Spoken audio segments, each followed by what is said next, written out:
Hello दोस्तों, स्वागत है आप सभी का हमारे यूट्यूब चैनल वेदिकारी में। तो इस वीडियो में हम मुस्लिम लॉ से संबंधित जो टॉपिक है उसको डिस्कस करेंगे। और यह जो वीडियो होगा यह PCSJ के लिहाज से बेहद महत्वपूर्ण होगा। उसकी जो खास करके मेंस परीक्षा है और सामान्य जानकारी के बारे में भी, अगर आप मुस्लिम लॉ से संबंधित कुछ जो बेसिक बातें हैं उसको जानना चाहते हैं तो उसके लिहाज से भी यह वीडियो काफ़ी आपके लिए इम्पोर्टेंट होगा। तो आप जो है हमारे साथ बने रहने के लिए हमारे चैनल को सब्सक्राइब कीजिए ताकि और इस प्रकार के वीडियो आपको मिलते रहें। और इस वीडियो में हम निकाह अर्थात जो मैरिज है मुस्लिम लॉ के अंतर्गत, विवाह जिसे कहते हैं, उस पर डिस्कशन करेंगे और देखेंगे कि विवाह की क्या आवश्यक तत्व हैं और सिया में किस प्रकार के विवाह जो है होते हैं, सुन्नी में क्या इससे अंतर है, तो और इसके क्या आवश्यक तत्व हैं। तो इन्हीं सब बातों को डिस्कस करेंगे। इसके अलावा इस वीडियो के बाद हम इस पर जो है MCQs के भी कुछ वीडियो ले आएंगे जो कि खास करके बिहार और उत्तराखंड की जो परीक्षाएं हैं उसके लिहाज से बेहद महत्वपूर्ण होगा। तो अभी आप हमारे साथ इस वीडियो में बने रहिए और ये समझते हैं इसमें हम कि देखते हैं कि विवाह के लिए कौन सी बातें आवश्यक होती हैं। तो आइए देखते हैं। तो हिदाया एक विधिशास्त्री हैं, विद्वान हैं मुस्लिम लॉ के। इनके अनुसार निकाह का जो उद्देश्य है स्त्री पुरुष के बीच की जो समागम है, उनके जो संबंध है उसको वैधता प्रदान करना और संतान उत्पन्न करना। तो ये ऐसा जो विचार था यह हिदाया महोदय का है।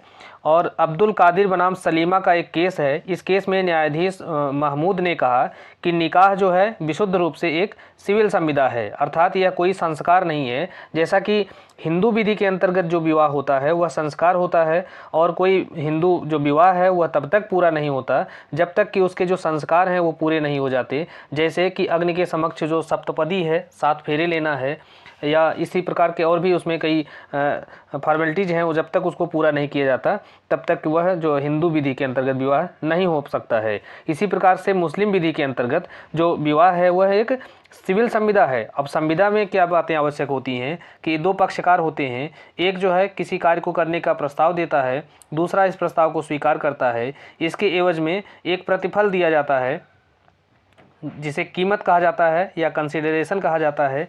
तो ये बातें मुस्लिम विधि के अंतर्गत जो है पूरी तरह से लागू होती हैं, क्योंकि इसमें एक पक्षकार के द्वारा इजब अर्थात जो प्रस्ताव है वो दिया जाता है, दूसरा पक्षकार वो कबूल करता है और इसके एवज में एक प्रतिफल दिया जाता है जिसे मेहर कहा जाता है।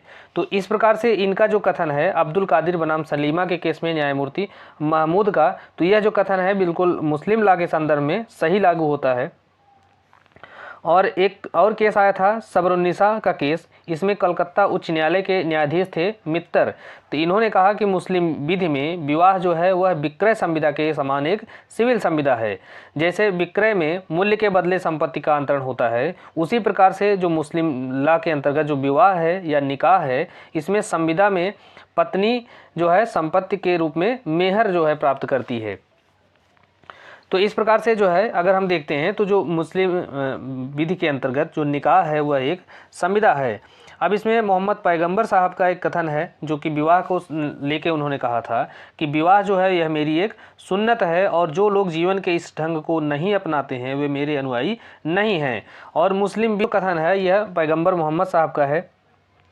अब हम देखते हैं कि निकाह के लिए कौन कौन सी बातें आवश्यक होती हैं, अर्थात एक वैध मुस्लिम विवाह के लिए किन किन शर्तों का पूरा हुआ होना आवश्यक होता है। तो इसमें जो है इजब और कबूल अर्थात प्रस्ताव और स्वीकृति होती चाहिए, पहली बात। दूसरी बात है कि सक्षम पक्षकार हों और स्वतंत्र सहमति हो और सक्षम साक्षी भी होने चाहिए जिनके समक्ष जो है यह इजब और कबूल किया जाना चाहिए। और विवाह की कुछ योग्यताएं हैं और अर्थात कब कोई व्यक्ति माना जाएगा कि वह विवाह के योग्य है। तो ये 5 बातें हैं जिनके जो है किसी वैध विवाह का एक आवश्यक तत्व होता है और ये 5 बातें पूर्ण होनी चाहिए, तभी यह माना जाएगा कि वह विवाह वैध विवाह है। तो देखते हैं कि प्रस्ताव और स्वीकृति। तो यह जो है मुस्लिम विधि में चूंकि विवाह एक संविदा होती है इसलिए आवश्यक होता है कि एक पक्षकार दूसरे पक्षकार से विवाह का प्रस्ताव करे और जो दूसरा पक्षकार है उसको उस प्रस्ताव पर अपनी स्वीकृति दे दे, तभी यह माना जाएगा कि विवाह पूर्ण हुआ। अब प्रस्ताव और स्वीकृति के लिए अर्थात ईजब और कबूल के लिए कुछ शर्तें हैं जिनका पालन किया जाना आवश्यक है, जिसमें पहली शर्त यह है कि जो प्रस्ताव और स्वीकृति हैं यह दोनों जो पक्षकारों की उपस्थिति में होना चाहिए, जिससे जो दोनों पक्षकार हैं वह एक दूसरे के कथन को सुन सकें। तो यह जो बहुत महत्वपूर्ण है, क्योंकि ये जो दोनों पक्षकार हैं वह कम से कम इतनी दूरी पर हों कि एक जो पक्षकार है यह जो अपना कथन करता है, जो प्रस्ताव अपना भेजता है, बोलता है, यह दूसरा पक्षकार स्वयं सुन सके। ऐसा ना हो कि इसने जो बोला और इसे किसी दूसरे व्यक्ति के माध्यम से इस दूसरे वाले पक्षकार को इसकी प्रस्ताव को बताया जाए। तो इसका तात्पर्य यह है कि ये दोनों पक्षकार आमने सामने होने चाहिए और जो पहला पक्षकार बोल रहा है उसके कथन को दूसरे पक्षकार के द्वारा सुना जाना चाहिए और तब उसके द्वारा उस पर अपनी सहमति देनी चाहिए। तो पहली शर्त ये हो गई। दूसरी शर्त है कि ऐसी प्रस्ताव और स्वीकृति जो है वह एक ही बैठक में की जानी चाहिए।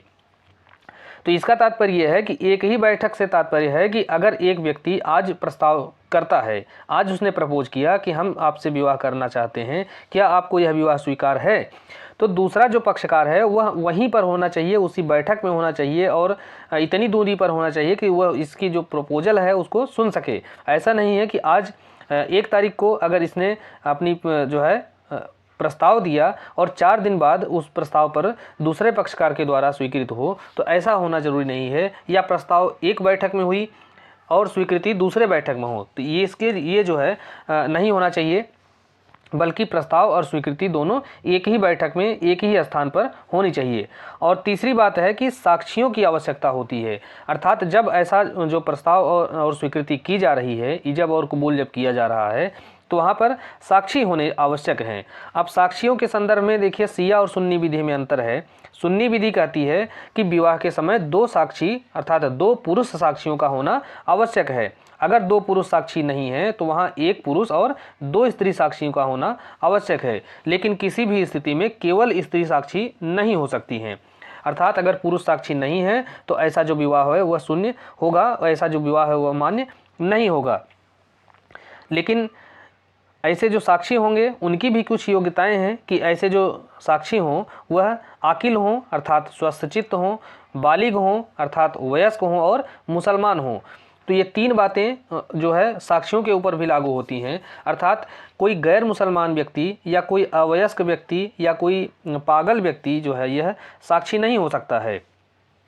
और साक्षियों की जो उपस्थिति अगर नहीं होती है या साक्षियों की उपस्थिति के बिना अगर कोई विवाह किया जाता है, कोई निकाह किया जाता है, तो ऐसा निकाह जो है वह फासिद होगा, जिसे अनियमित कहा जाता है, वह होता है।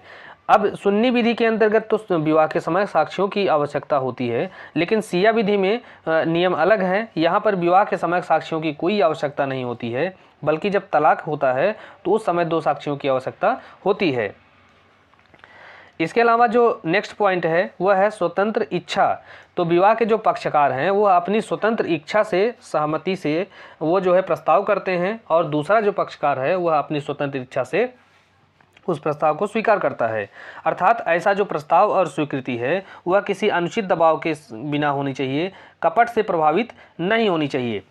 अर्थात कोई दबाव डाल करके, माता पिता या गार्जियन के द्वारा कोई दबाव डाल करके किसी बालक का या किसी वर वधू का जो विवाह नहीं कराया जा सकता है। उनकी अपनी स्वतंत्र इच्छा होनी चाहिए। ये महत्वपूर्ण है क्योंकि ये सारी बातें ही एक वैध संविदा के लिए भी आवश्यक होती हैं।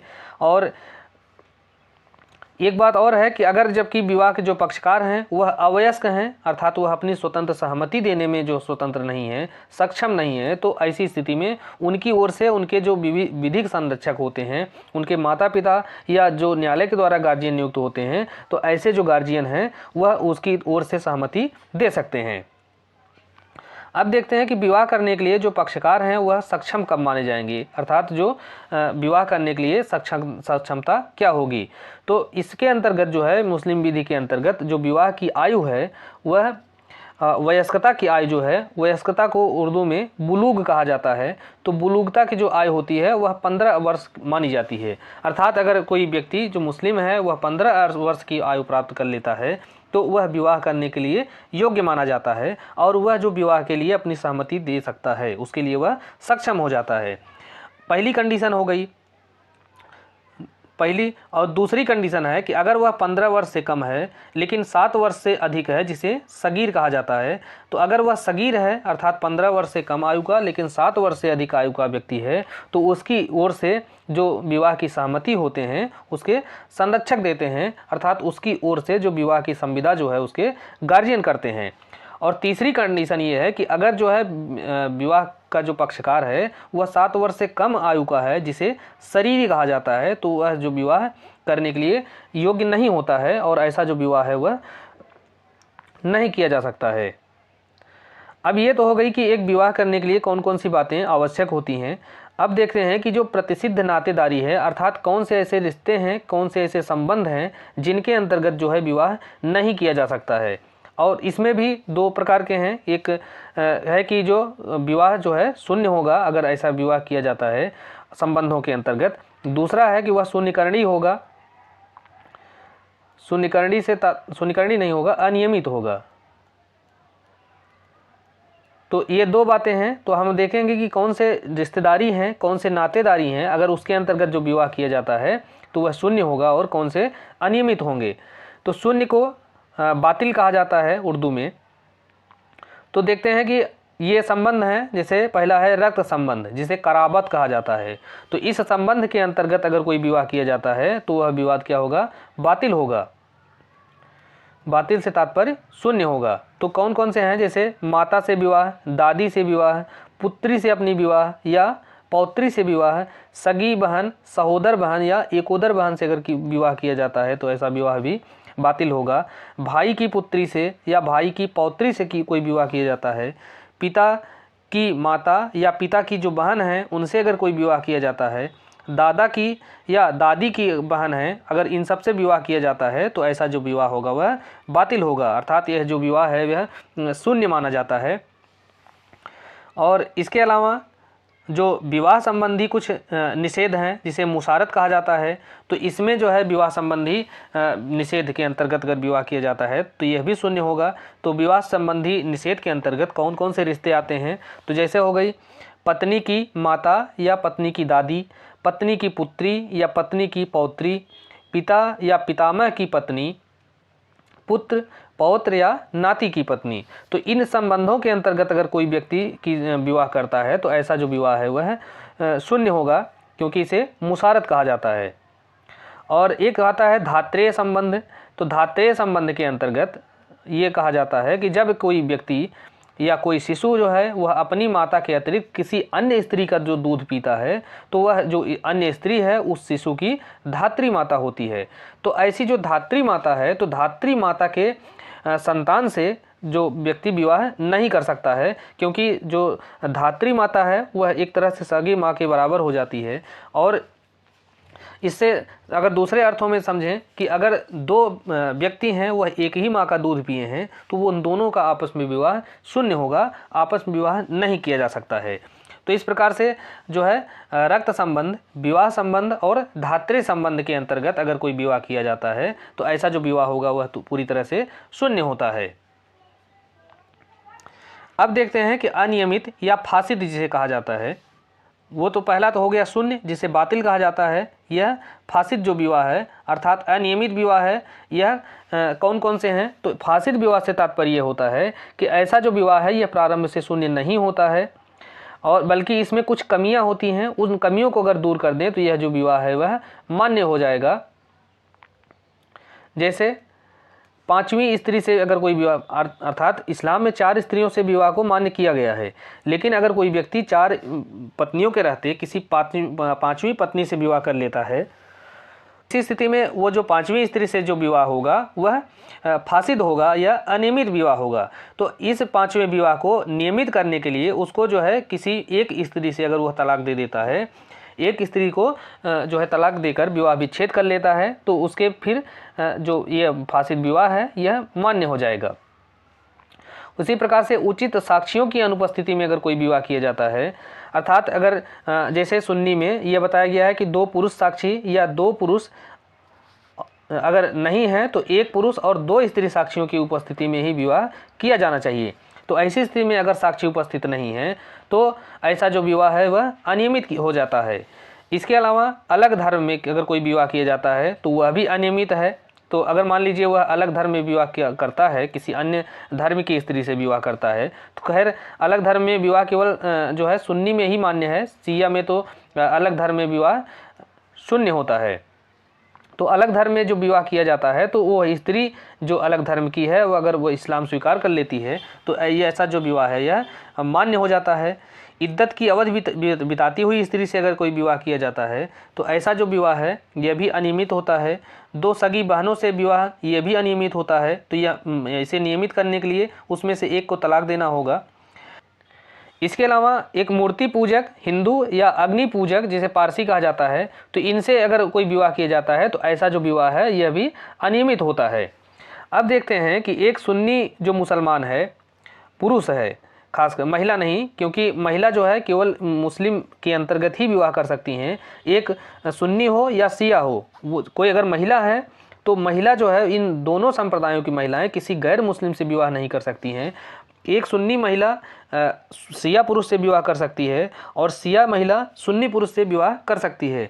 लेकिन सुन्नी और शिया ये दोनों जो संप्रदाय की महिलाएं हैं या किसी गैर मुसलमान पुरुष से विवाह नहीं कर सकती हैं। लेकिन पुरुषों की स्थिति मामले में यह स्थिति अलग है। पुरुषों में क्या है कि सुन्नी जो पुरुष है वह एक किताबिया अर्थात जिनका जो धर्म ग्रंथ हो वह किताब हो या पुस्तक हो, तो किताबिया स्त्री से विवाह कर सकते हैं।